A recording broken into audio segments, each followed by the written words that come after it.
Pessoal, aqui é o João do Alguma Coisa Eu Sei, tudo beleza?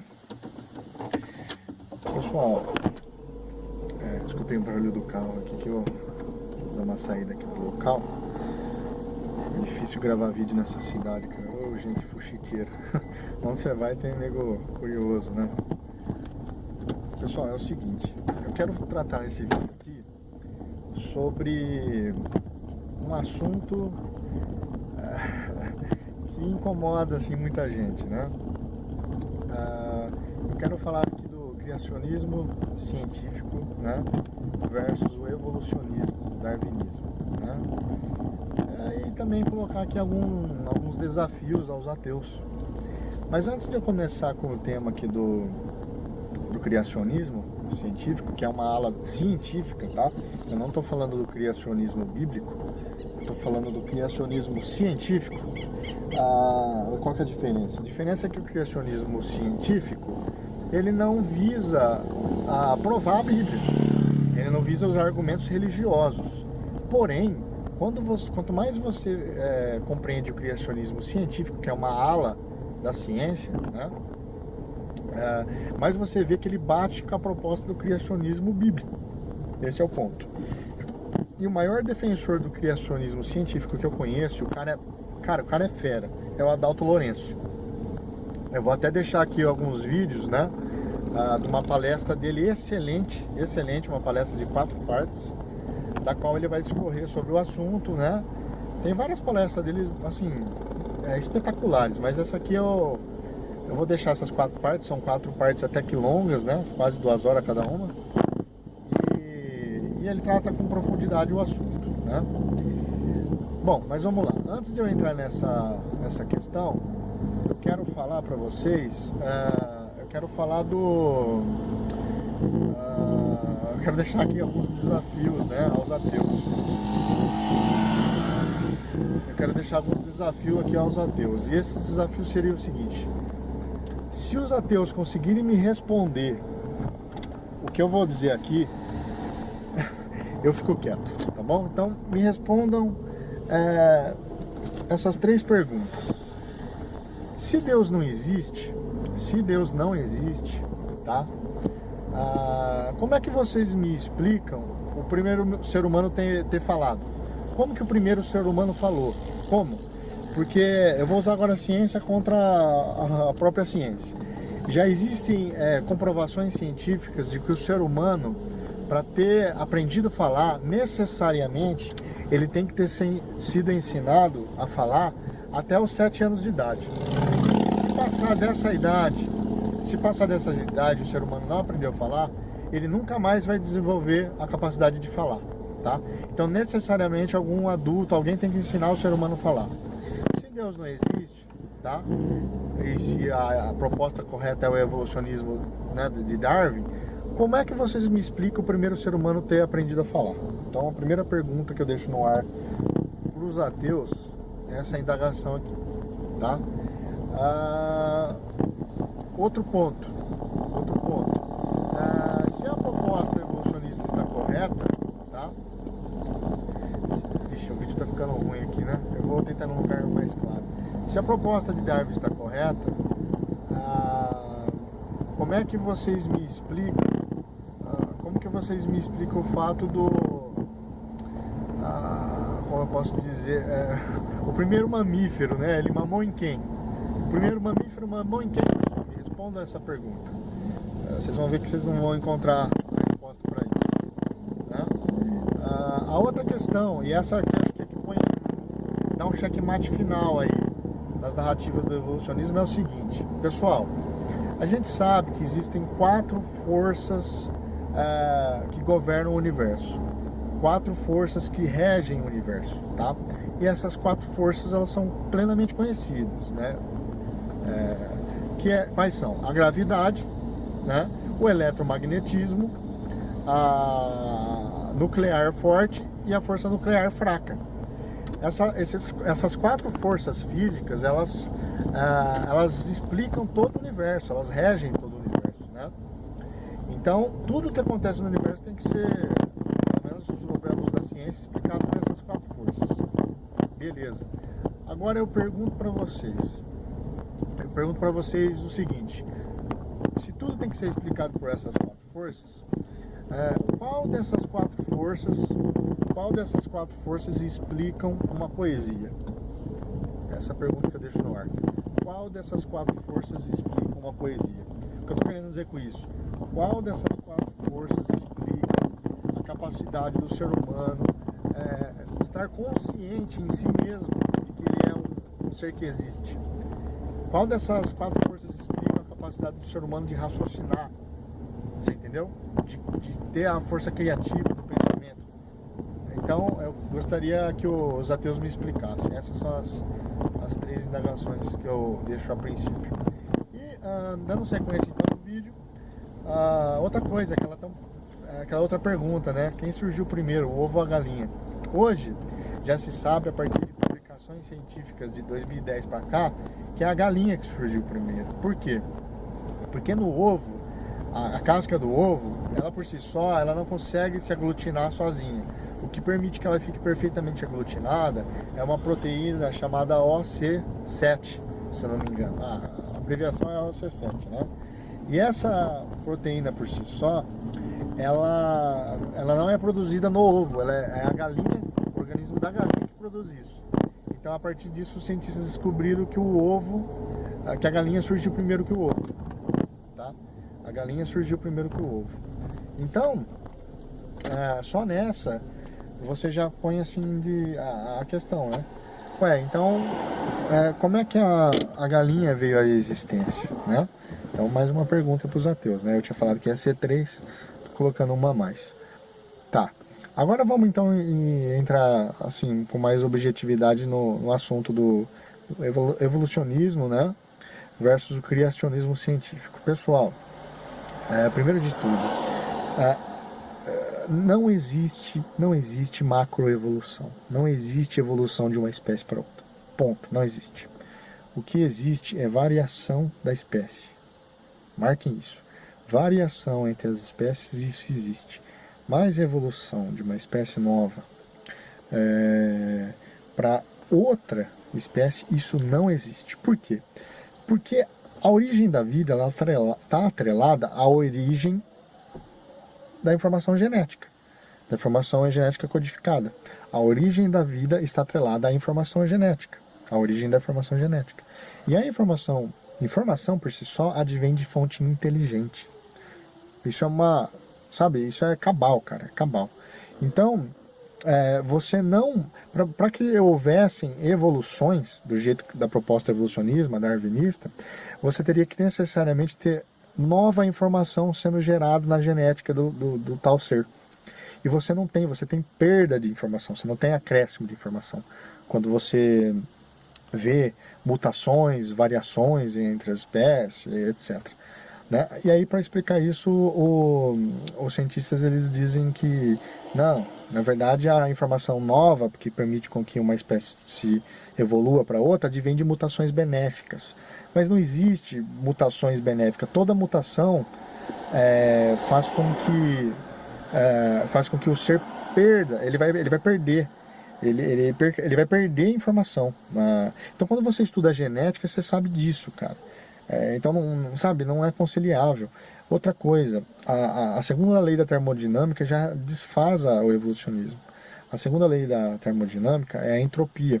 O que é isso? É a desordem do universo. O universo ele nasceu de uma organização tremenda, pronto. As galáxias prontas, extremamente já organizado, e com o tempo ele vai se desorganizando. Isso é observável. Isso é uma lei. A entropia é uma lei, não é uma teoria, não é uma hipótese, é uma lei já detectada, uma lei física, é uma lei da termodinâmica, segundo o princípio da termodinâmica. Então, cara, isso já refuta o evolucionismo, o Big Bang, por exemplo, que fala que o mundo nasceu de uma ordem caótica, né, uma extrema desordem, e ele tende a ficar se tornando organizado com o tempo, depois de bilhões e bilhões de anos. Acho que quase 14 bilhões de anos, que é a data que os cientistas atribuem ao universo. Então, como? Não é conciliável. É como se você dissesse assim, eu tenho um carro velho, né? Eu vou esperar milhares e milhões de anos, bilhões, e esse carro vai se tornar novo. Isso não é observável, isso é pelo contrário. É muito mais condizente com a realidade você dizer que o seu carro veio novo, prontinho, e com o passar do tempo ele foi desgastando. Então é um raciocínio lógico isso daí. Então essa questão de Big Bang, essas propostas científicas é um engodo. Eles partem de premissas falsas, extremamente falsas. Muito do que da ala científica é controlado por grandes corporações, a saber, Rothschilds, Rockefellers, Morgans, Collins, né? Esses figurões, a maçonaria, a dinastia sionista dos Rothschilds, né? Sionismo como um todo, George Soros, esses caras injetam uma farta grana desde os primórdios, desde séculos e séculos atrás, né? Desde a Revolução Francesa para cá até antes, sempre querendo remoldar a história. E não por acaso você vê assim, casadinho, né? A partir da Revolução Francesa, que só causou merda no mundo, o humanismo, o materialismo histórico, aquela coisa toda, veio caras como Marx, né? Lenin, Stalin, Trotsky, o comunismo como todo, né? Albert Pike, Giuseppe Mazzini, né? Adam Weishaupt, né? Dos Illuminati, e toda essa ordem de engano, né? E quando você entende esse contexto histórico, você vê, né, que teve uma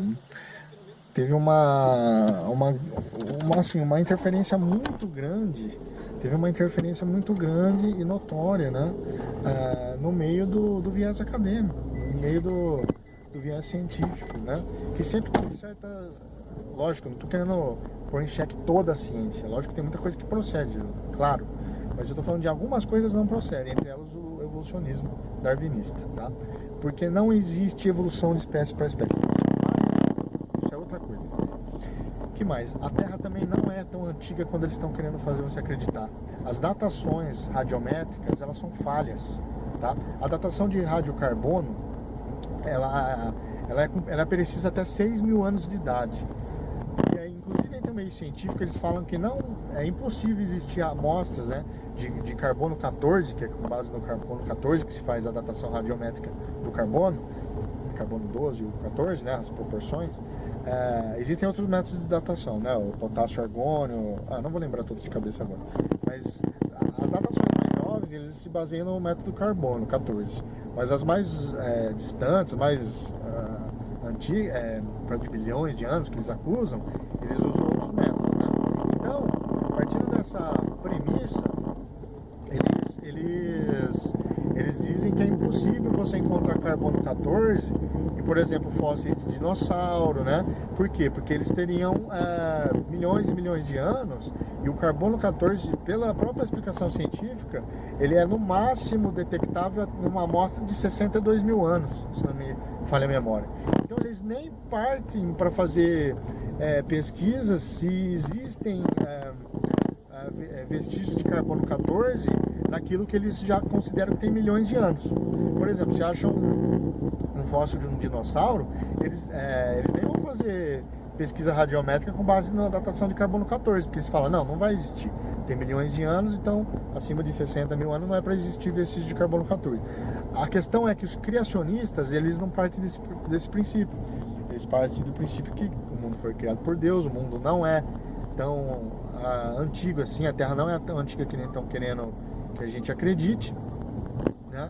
E nisso eles se arriscaram a fazer essas amostragens em certos fósseis, né, de dinossauros, de outros tantos que a ciência diz que tem milhões de anos, e na busca pelo carbono 14, né? Então eles fizeram essas amostragens. Sabe o que descobriram? Descobriram muitos fósseis de dinossauro com carbono 14. E aí quando mandaram para as amostragens e falaram, né, não falaram a princípio do que se tratava, as respostas dos institutos veio, não existe carbono 14 na amostra. Aí quando eles falaram que era fósseis de dinossauro, chifres de alguns dinossauros, aí sabe o que acontece? Os institutos ali em questão fecharam as portas, né? Falaram, não vai mais poder fazer esse tipo de pesquisa para vocês, etc. E abafou o caso. Então, lógico que eu estou falando assim meio resumido. Eu vou deixar alguns vídeos aqui para vocês das palestras do Dr. Lourenço. Eu vou deixar um documentário que fala a verdadeira idade da Terra. Assistam, por favor, assistam. Eu vou deixar também uma palestra de um rapaz que eu não me lembro o nome. E ele trata disso, inclusive, né? Um cara Na palestra ele trata todas essas informações, vocês vão ver que elas se convergem, né? E outra coisa, cara, não para por aí. Quando você começa a pesquisar sobre o dilúvio, você vê que mais de 250 culturas diferentes, sem terem tido contato, relataram as mesmas coisas, de um dilúvio universal. Quando você vê o Grand Canyon, e você vê toda aquela erosão, e você vê o lago lá passando no canyon, o rio, né? E a ciência explica, nossa, em um mundo muito anterior esse rio era enorme e ele que criou a erosão. Cara, isso é esdrúxulo. O que criou aquela erosão foi fontes torrenciais saindo debaixo da crosta terrestre e saindo numa velocidade estonteante para cima. E é o que a Bíblia explica do dilúvio. É o que eu já falei num vídeo aqui sobre evidências do dilúvio, né? As zonas de subducção, a teoria da hidroplaca, a questão das fontes das águas, né, que existem abaixo da crosta terrestre, saindo sob uma pressão estonteante jorrando para cima e erodindo assim o Grand Canyon. E também a própria questão dos oceanos, você não explica por que existem formações rochosas ali em formatos como se tivesse tido erosão.